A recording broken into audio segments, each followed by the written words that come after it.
was fathered by me.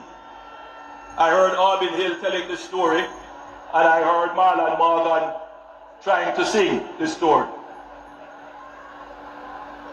It's my picnic. This man a run come and try and take up the picnic. We already know is the first man I see a run to take a jacket. This man a run come and try and take up the picnic. We already know is the first man I see a run to take a jacket. Of the people who are working now.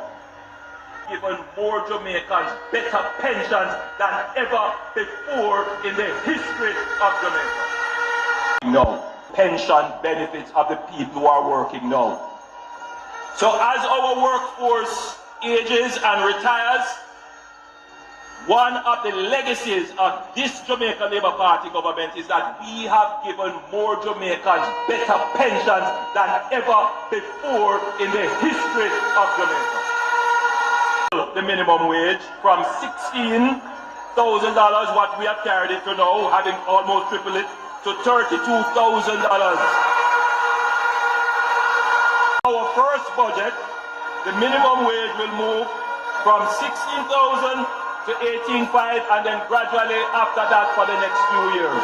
Big project that we're working on, it's called the Pump Hydro Storage Project, where we are going to take water from the sea in Clarendon. We're going to pump it up the hill using solar.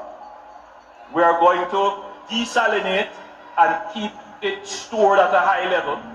And then we're going to pump it down the hill. It's going to generate electricity and the fresh water for the plains of Clarendon and parts of South Manchester. Already under construction and will be completed next year is the Content Recovery Project, and you pointed to it, you know about it.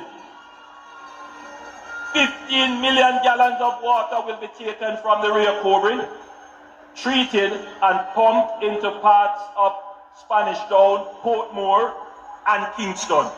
And that will make us more resilient to droughts. And so, firstly, we are going to give incentives to the private sector under the urban tax relief, which will incorporate areas in Spanish Town, areas in Clarendon and Maypen, areas in Hanover, St. James and Trelawney, areas in St. Thomas, and of course there are several communities in Kingston, where if you build low-income houses, you will get a tax relief. And that is going to attract a whole heap of investment in low-income houses, in communities that are suffering from urban blight. And that is how you get more houses being built. We have decided that any housing scheme that the NHT sponsors or supports or develop, we will reserve 15% of those houses for young people. But we give another incentive. As a young person, if you buy your first house, and let's say 5 years after you outgrow it, you have a family and you have children and you need another room, what we are saying to you is that you must sell that house back to the NHT, and we will give you access to a second benefit from the NHT so that you can upgrade the house that you bought before. Shout, shout, shout, shout, shout.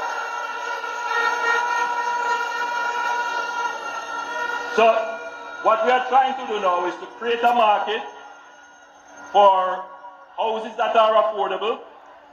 You buy those, you hold it for a little period of time, and then when you're ready to upgrade, so you get your studio, your one bedroom, and when you're ready to upgrade, you don't lose your NHT benefit, providing you sell that back to the NHT. Why?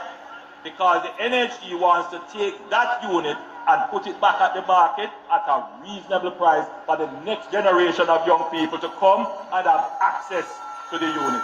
And these are the kinds of solutions that we need. And you know why I have these solutions? I don't drink. I don't smoke. Nobody can turn me into no big dancer. I am focused. I am practical. I listen to the people. We study the problem. And so we come up with workable solutions that won't be a cost to you.